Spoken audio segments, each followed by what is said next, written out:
Hello guys, welcome to Vocabulary Therapy. This is Anikesh Kumar. Without wasting any time, let's get started.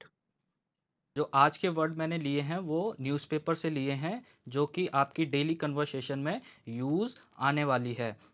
तो first word start करते हैं हम। First word है on the pretext of. इसका meaning होता है के बहाने।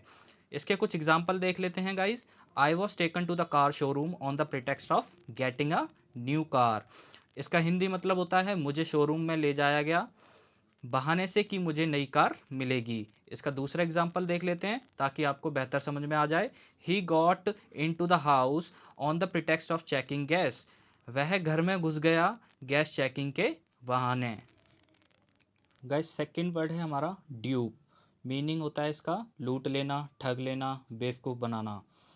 इसकी एक बार डेफिनेशन देख लेते हैं, बेहतर समझ में आएगा आपको। To deceive someone usually by making that person do something that they did not intended to do.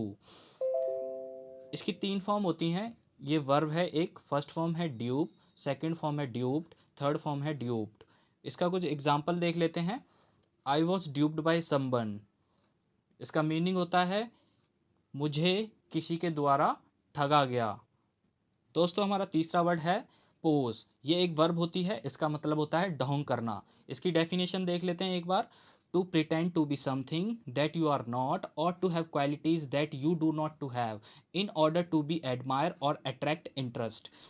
जैसे कि मैंने बताया ये एक वर्ब है, तो इसकी फर्स्ट फॉर्म होती है पोज, सेकंड फॉर्म होती है पोस्ट, थर्ड फॉर्म होती है पोस्ट। इसका एक एग्जांपल देख लेते हैं, आपको बेहतर तरीके से समझ में आएगा। He does not really know a thing about the theatre, he is just posing.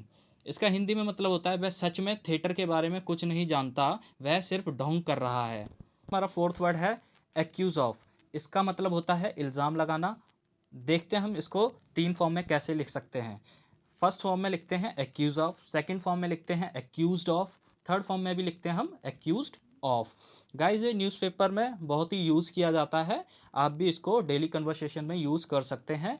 इसका एग्जांपल देख लेते हैं, आपको बेहतर तरीके से समझ में आएगा। She has accused me of molestation. उसने मुझ पर मॉलेस्टेशन का इल्ज़ाम लगाया। दोस्तों हमारा लास्ट वर्ड है टम्बल। ये भी एक वर्ब होती है, इसका मतलब होता है रोल करके गिरना। फर्स्ट फॉर्म है इसकी टम्बल, सेकंड फॉर्म है टम्बल्ड, थर्ड फॉर्म है टम्बल्ड। इसका एग्जांपल देख लेते हैं, आपको बेहतर तरीके से समझ में आएगा guys. Uncle tumble down the stair. Uncle लुढ़कते हुए स्टेयर से गिर गए। Thanks for watching my video. Do like, share and subscribe and hit the bell icon button for the further notification. Thank you.